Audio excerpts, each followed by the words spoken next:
뭔가 그러니까 이제 핵심은 그거 아니에요? 순치제 때는 A라는 정책을 폈고, 그리고 순치제 음, 다음이 누구지? 강희제지. 강이죠. 강희제 때는 B라는 정책을 폈는데 A 정책과 B 정책의 성격이 너무나도 다른데, 정말 공교롭게도 순치제가 죽기 직전에 B라는 정책에 대해서 찬성하는 듯한 뉘앙스의 유조를 남기고 음, 죽었다. 그러니까 이걸 역으로 추진해서 논리적으로 볼 때 강희제 때 B 정책을 추진하던 사람들이 순치제 유조를 조작한 게 아닐까. 요 얘기인 거잖아요. 그렇죠? 그렇죠. 어. 음, 그런 거잖아요. 그러니까 순치제 때 예, 왜 하필 죽기 직전에 갑자기 정책 기조가 강희제 때랑 동일한 선상으로 갑자기 바뀌게 되느냐. 이제 요게 문제인 건데, 그래서 이제 아마 음모론을 제기해 준 것 같아요. 그래서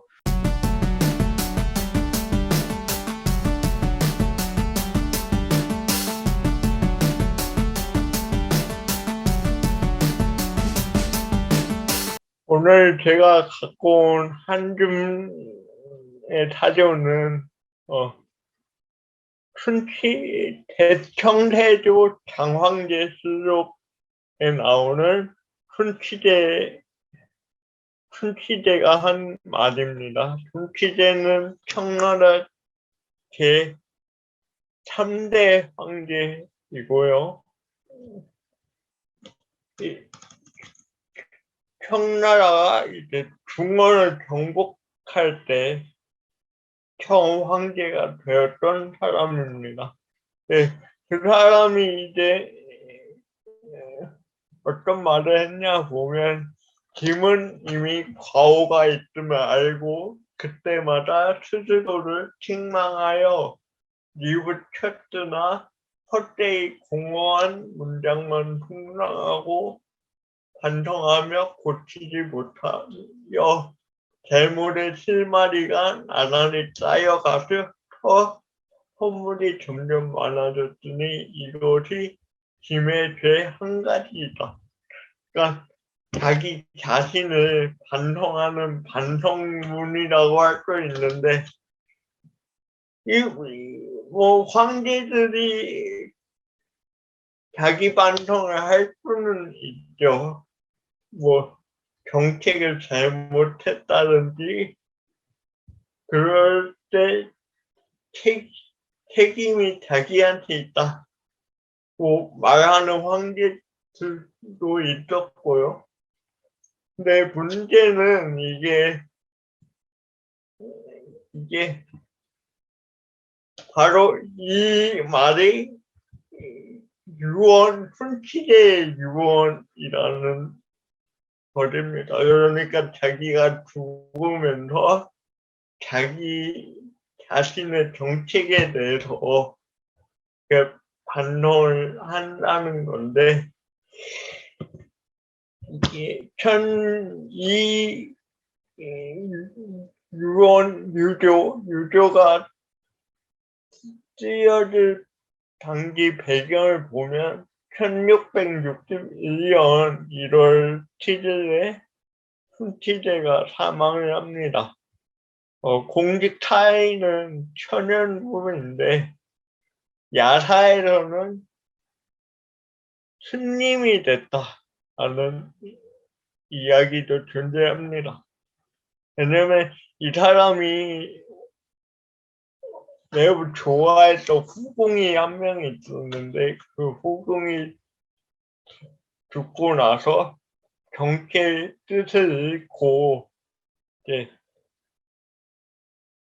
자기 아들인 강희제한테 황제를 맡기고 자기는 스님이 됐다라는 이런 야사가 존재하고요. 이 설을 가지고 또 드라마로 중국에도 많이 나왔습니다. 근데 순치제의 이런 유언을 보면은 상당히 흥미로운 게 자기의 죄를 13개를 언급하고 있거든요. 이게 보통 황제의 그런 유언에서는 잘 드러나지 않는 모습이 있고요. 이 13개의 죄도 상당히 뭔가 가혹한, 자기 자신을 자학하는 그런 내용들이 많습니다. 그래서 이 13개의 죄를 추려내 보면 자신의 정책은 좀 미봉책에 불과했고 자기는 만주인인데 한인의 습속에 빠졌다. 이런 게 첫 번째고, 그리고 부모님한테 효도를 못했다. 자기 자신은 불효자. 거죠. 그리고 또 자기 모친인 황태우보다 먼저 죽었다.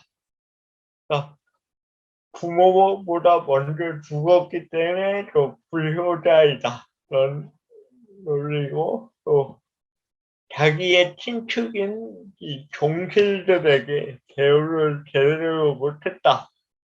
다섯 번째, 인재를 제대로 선발하지 못했다. 그리고 관원의 임명 퇴출이 공명정대하지 못했다. 일곱 번째는 근검하지 못해서 계급병을 고갈했다.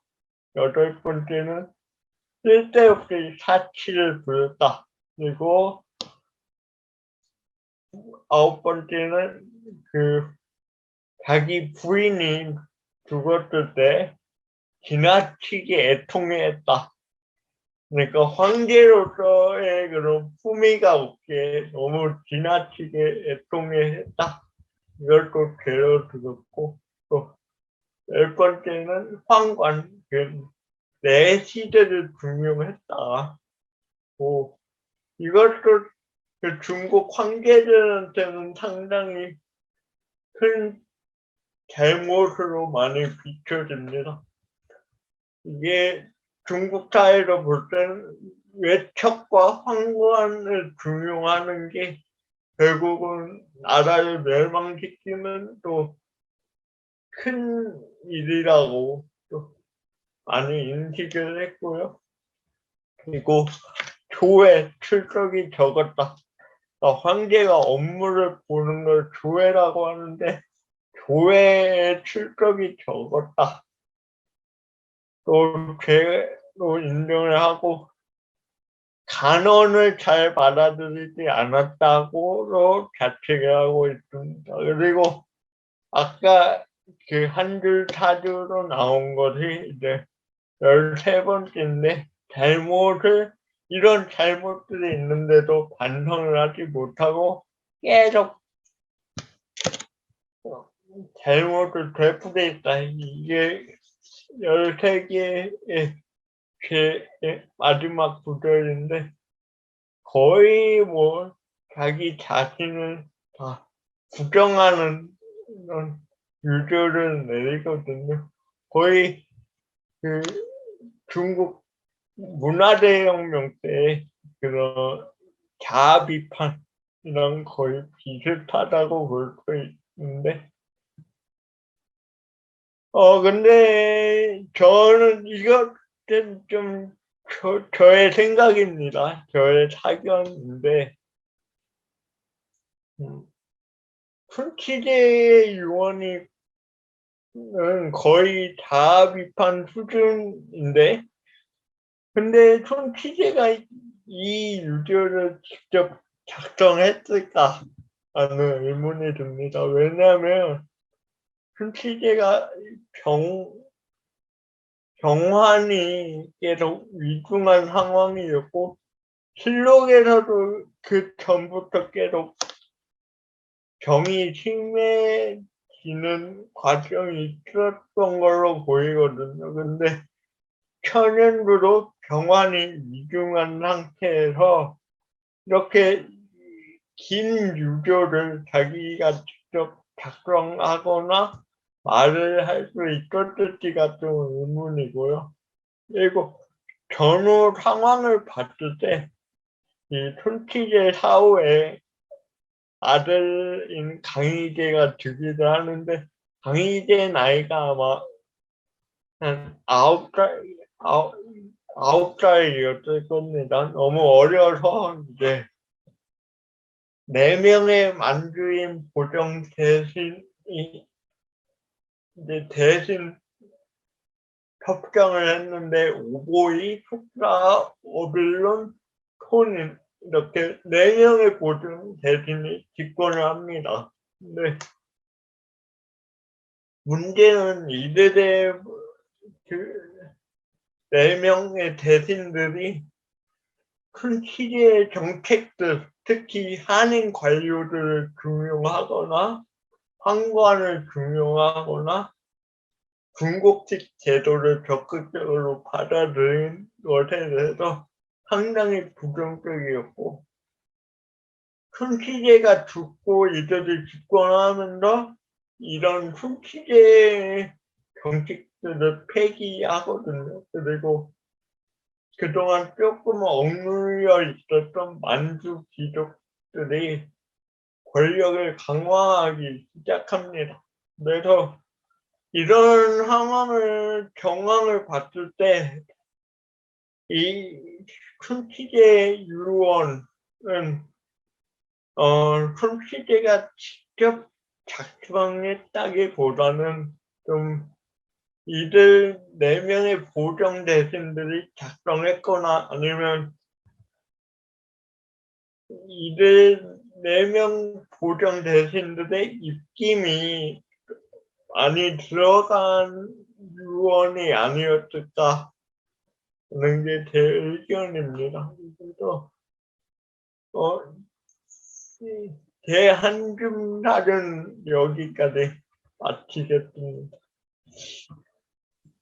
감사합니다. 네, 청나라 3대 황제, 3대 황제 맞죠? 예. 네, 3대 황제 순치제의 13가지 유언과 거기에 실제 사료 하나를 가져와 주셨고, 거기에 대한 좀 우스갯소리로 음모론을 제기해 주신 그런 내용이었는데, 여기에 대해서 뭐 각자 듣고 뭐 질문이나 이런 게 있으면은 우리 하치님께 한번 해주면 좋을 것 같습니다. 자유롭게 발언을 하도록 합시다. 지금 제기해 주신 음모론 아닌 음모론에 대해서는 학계에서는 어떤 반응이 네, 있나요? 학계에는 관심도 없을 것 같은데? 잘 관심이 없어요.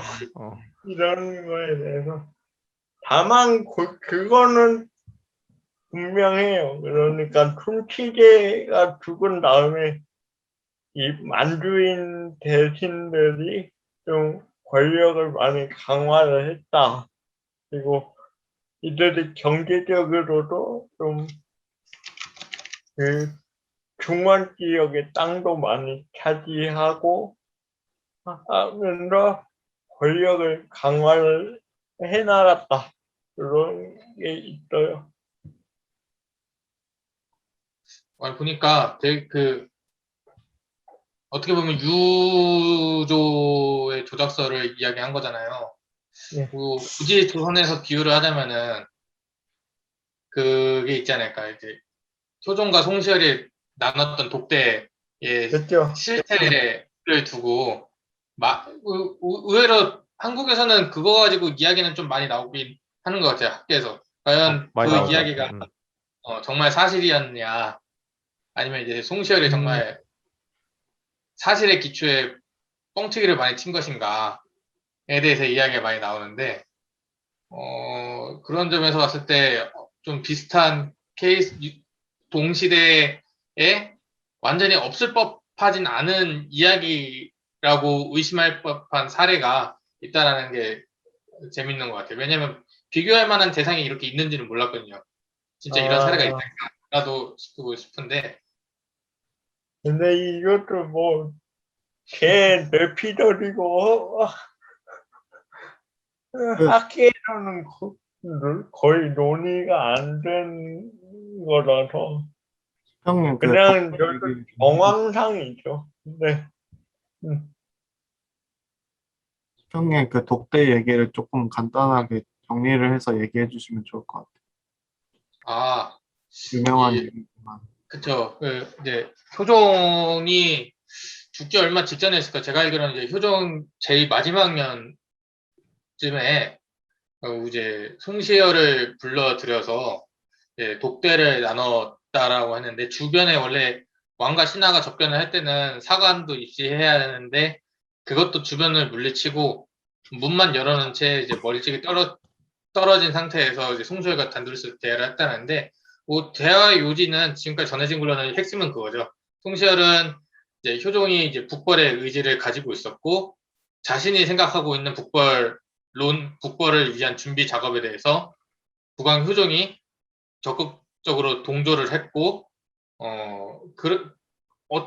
동조를 했다라는 것이고 자신은 어떻게 보면 이제 효종이 가지고 있던 북벌의 의지를 계승할 유일한 사람이다라고 선언을 이제 사람들에게 소개를 한 거죠. 근데 이 이야기가 나오게 된 계기가 송시열이 효종 예성 문제 당시에 효종을 왕으로 인정하지 않는다라는 공격을 받다 보니까 뭐 본인이 직접 공개한 것이 아니고 본인 제자들이나 지인을 통해서 내가 효종 대왕에게 이런 이야기를 했고 나는 이제 효종을 정말 왕으로 생각하고 북벌에 우린 영원의 동지였다 라는 의도로서 이 효종과 그 송시열의 독대가 퍼졌다 유포가 됐다 라고 지금 뭐 이야기가 되고 있죠. 네. 이게 역사에 기록이 안 된 부분들에 대해서 해석을 다양하게 할 수가 있잖아요. 근데 이제 하치님이 제시해 주신 이 부분은 어느 정도나 개연성이 있는 부분인가에 대해서 조금 궁금한 점이 있어요. 그러니까 이게 제가 개연성이 없다고 얘기를 하는 게 아니고 그 부분이 좀 궁금하다라는 건데 무슨 얘기를 하고 싶은 거냐면 이제 그 천만영화 광해가 있잖아요. 아, 근데 그 광해라는 영화의 가능성에 대해서 사실 이제 저는 되게 재밌게 봤는데 광해라는 영화의 가능성에 대해서 그 광해군 전문으로 연구하신 어떤 교수님한테 그 신문 기사인가 뭐 이렇게 뭐 방송 인터뷰인가 하여튼 물어봤더라고요. 이게 혹시 이런 일이 개연성이 있느냐, 그러니까 사실이 아니더라도 이런 게 가능했느냐라고 질문을 했는데 사실상 거의 불가능하다라고 대답을 하셨거든요. 왜냐하면 그 왕의 주변에는 언제나 사관이 붙어 있고 그 이제 모든 행동 하나하나에 다 이렇게 관여를 하기 때문에 이건 사실상 불가능하다라고 이야기를 하는데 이제 하진이 제기하신 이 의문에 대해서 순치제가 자기 유조라고 해서 이 내용이 실록에 남았는데 이 내용을 다른 사람이 작성했을 가능성, 그 개연성이 얼마나 가능한 일인지 그 부분은 조금 질문을 드리고 싶었어요. 네, 제가 왜 또 이런 논의를 했냐면 그거랑 관련해서 순치제 다음 황제가 강희제잖아요. 네. 사실 이미 많이 논파가 됐는데 강희제의 죽음과 이제 강희제의 아들인 이 옹경제 계승 사이에도 의혹이 많았어요. 원래 뭐 강희제가 옹경제가 아니고 뭐 옹경제가 네 번째 황제 강희제의 네 번째 황제인데 이제 원래 강희제는 14번째 황제를 이제 다음 황제로 임명을 하고 싶었다. 근데 옹경제가 그 강희제 유언을 조작을 했다 이런 혐의가 당시에 있었거든요. 그게 계속 또 트라우마로 옹경제의 트라우마로 남아서 혐의를 계속 벌어보려고 했는데 근데 옹경제 그 혐의는 후대 역사가들이 벗겨졌어요. 왜냐하면 이게 당안이 나왔더라고요. 강희제가 직접 작성한 거로 유지가 나와서 거기 보면 분명히 그 사황자 윤진한테 황위를 물려준다 그렇게 나왔. 얼마 전에 그게 그 문서가 나왔다고 하더라고요. 예, 당시에도 그렇게 논의들이 상당히 황제의 즉위에 관한 논의들이 많았기 때문에 순치제도 이거에 대해서 좀 논의가 분분했었고 그래서 좀 음모론이지만 전후 정황상 좀 이런 혐의가 있지 않을까 일단 문제 제기는 해보는 거죠. 네. 유료를 실제로 좀 봤으면 좋겠는데.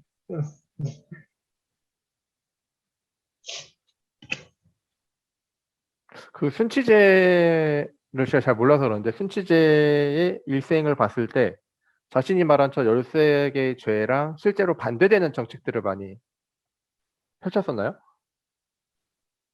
그러니까 좀 만주인 관료들이 봤을 때는 좀 염려가 되는 정책들을 좀 폈어요. 그러니까 한인 관료들을 꽤 중용을 했고 그리고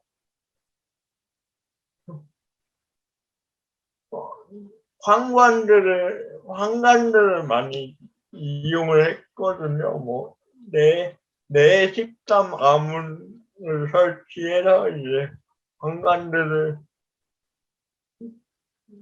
중용을 하려고 했고 그래서 그런 좀 한인 관료들을 좀 육성하려는 정책들에 대해서 좀 만주인 관료들이 반발이 분명히 있었죠. 그래서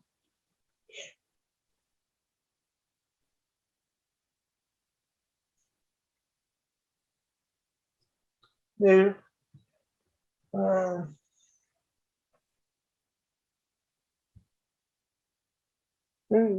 유교를 봤을 때 이렇게까지 자기 자신을 좀 자학을 할 정도까지인가는 좀 모르겠어요. 예. 그래도 나름 성실하게 업무를 보는 황제는 맞거든요. 또 중국을 최초로 정복한 또 청나라 황제이기도 하고 그런 위상이 엄청 큰 황제인데 그거에 비해서 너무 유교를 봤을 때는 좀 거북하다. 너무 겸손함이 지나치다. 겸손도 아니고 거의 자학 수준. 커요 좀. 그리고 춘치제의 죽음 자체로 좀 당시부터 논란이 많았던 것 같아요. 이렇게 출가를 했다는 야사까지 떠도는 걸 보면은 좀 의심쩍은 부분이 있죠.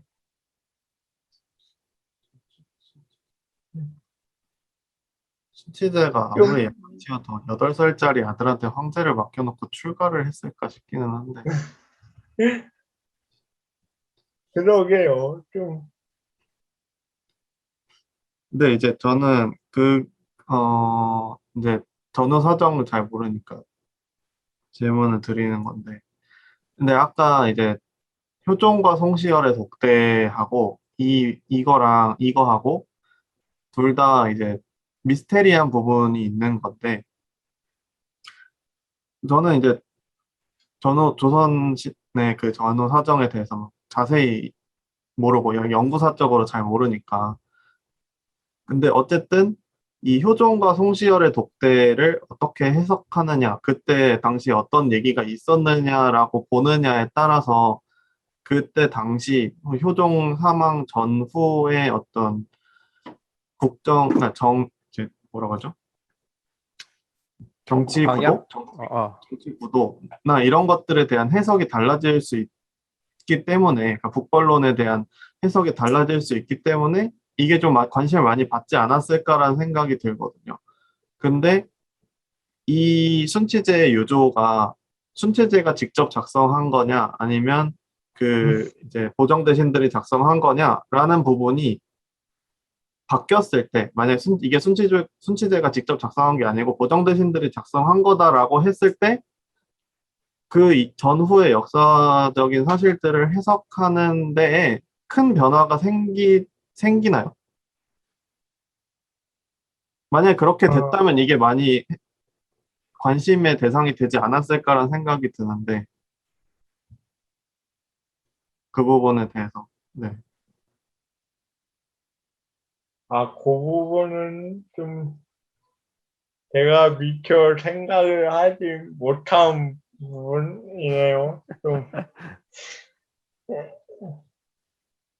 아,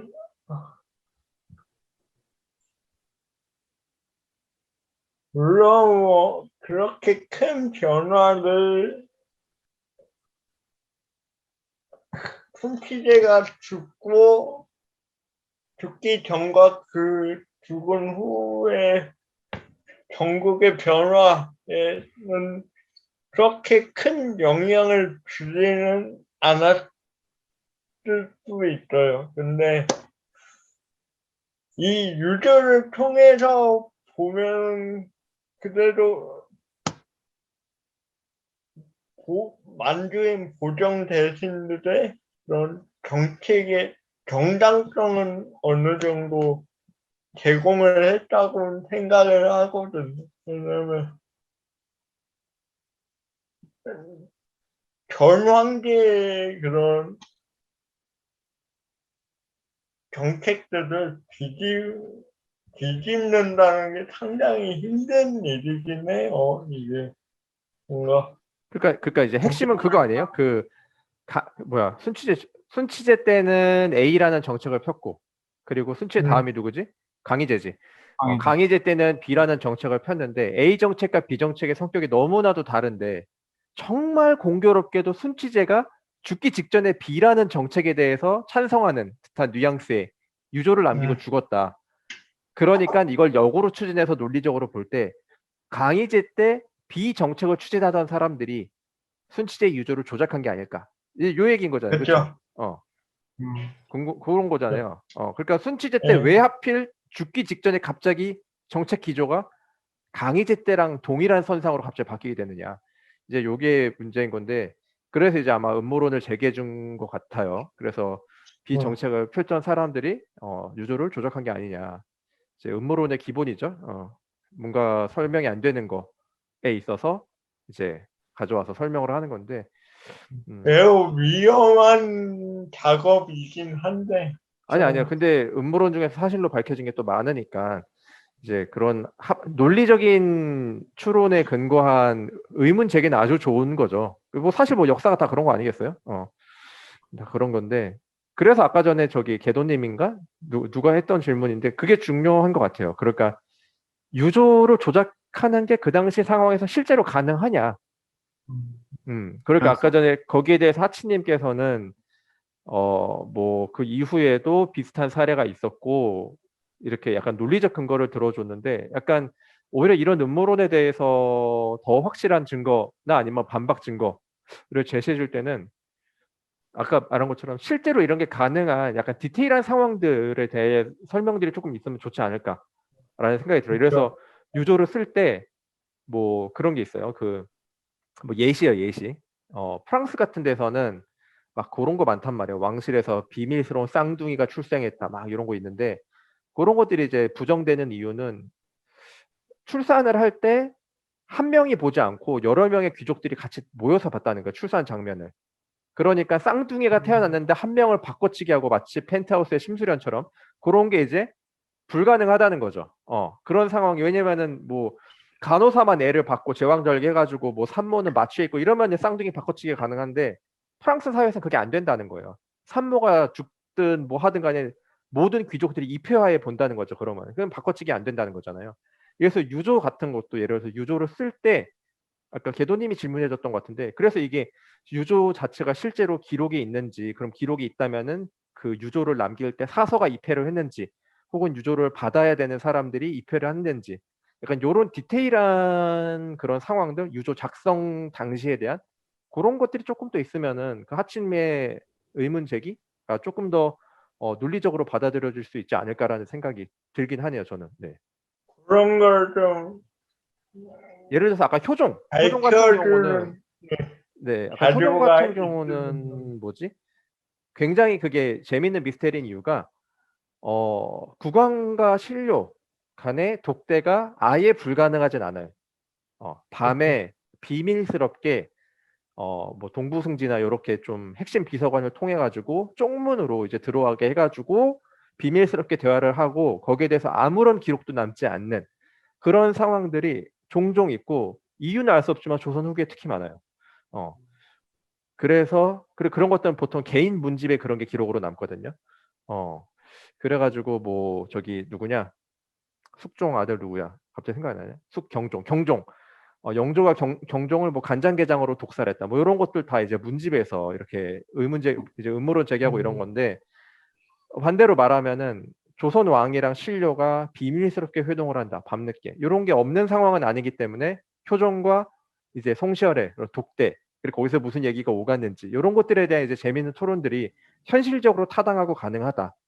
였고 반대로 아까 광해 같은 상황, 광해 그 왕이 된 남자, 그건 아예 불가능하다는 게 모든 사람들이 입회해 있고 항상 뭐 왕의 신체나 용병 상태 이런 거를 체크하기 때문에 불가능한 상황이란 말이에요. 그러니까 송시열은 합당한 의문 제기가 가능한 거고 음모론으로. 근데 광해는 그게 불가능한 이유가 바로 그런 디테일한 차이 때문인 건데 이 유조 문제도 조금 더 그런 식으로 접근해서 의문 제기를 할 수 있는 게 추가가 된다면은 방금 얘기한 거 자체는 제가 볼 때는 아주 합당한 것 같아요. 정책 기조가 바뀌었는데 갑자기 순치제가 말년에 유조를 남기면서 바뀌었다 정책 기조 이상하잖아요.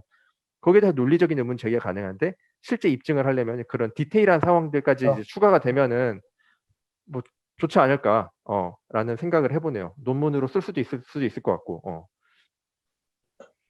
라는 생각을 해봤습니다. 저도 음모론을 좋아해가지고 재밌잖아요.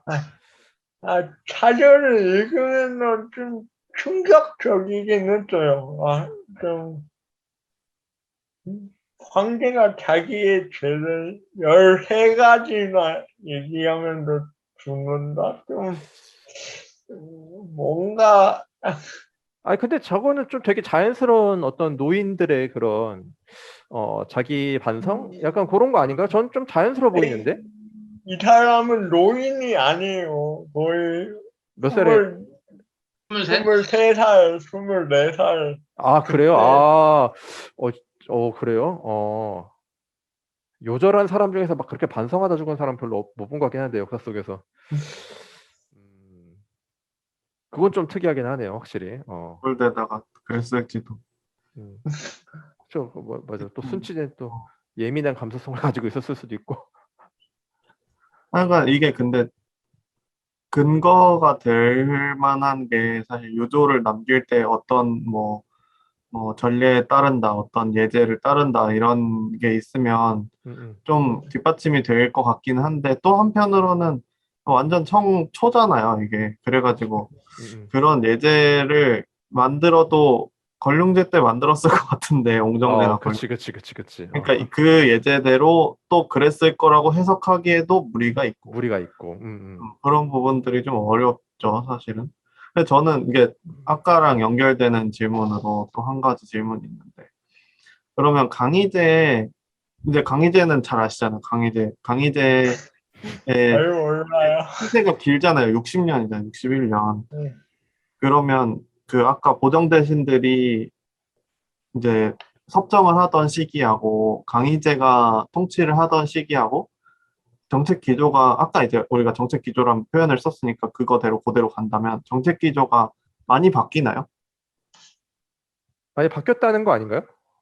아까 순치제 말고 해보면 순치제 말고 보정대신들이 하던 시기, 그러니까 어려서 강희제가 어려서 8살짜리 네. 강희제가 있어서 섭정을 하던 시기, 그다음에 강희제가 친정을 시작한 시기, 그 이후 하고 비교했을 때 딱 강희제가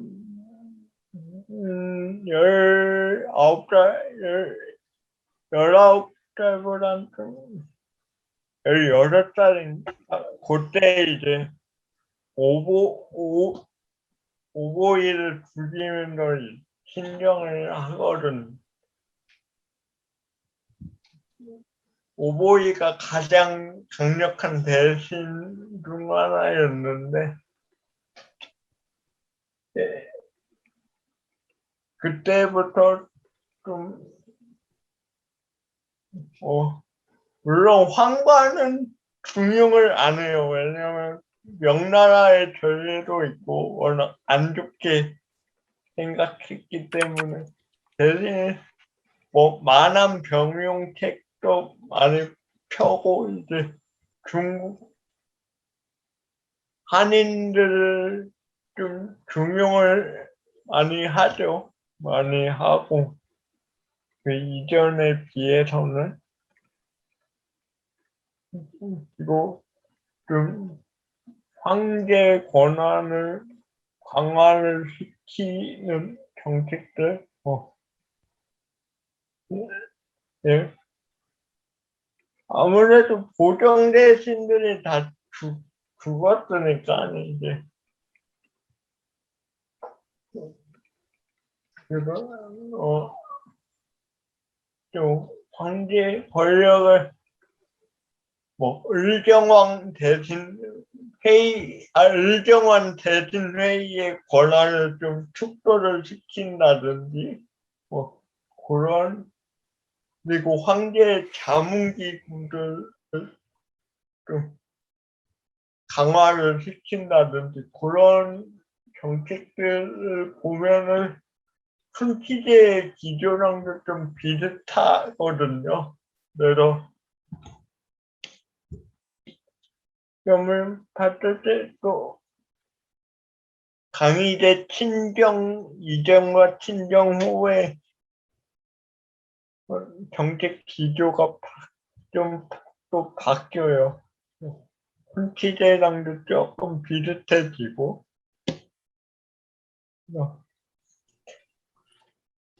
그렇게 보신다면, 그렇게 해석이 된다면 네, 이것도 생길 수 있어요. 이렇게 되면. 직접적인 근거가 될 수는 없죠. 그렇죠. 그렇다고 그렇죠. 해서 이건 어디까지나 정황적인 거고.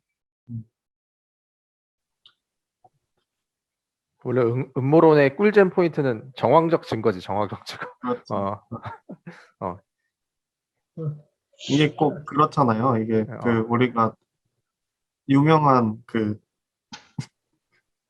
유명한 음모론 중에 과인은 사도세자의 아들이다. 이거. 그래.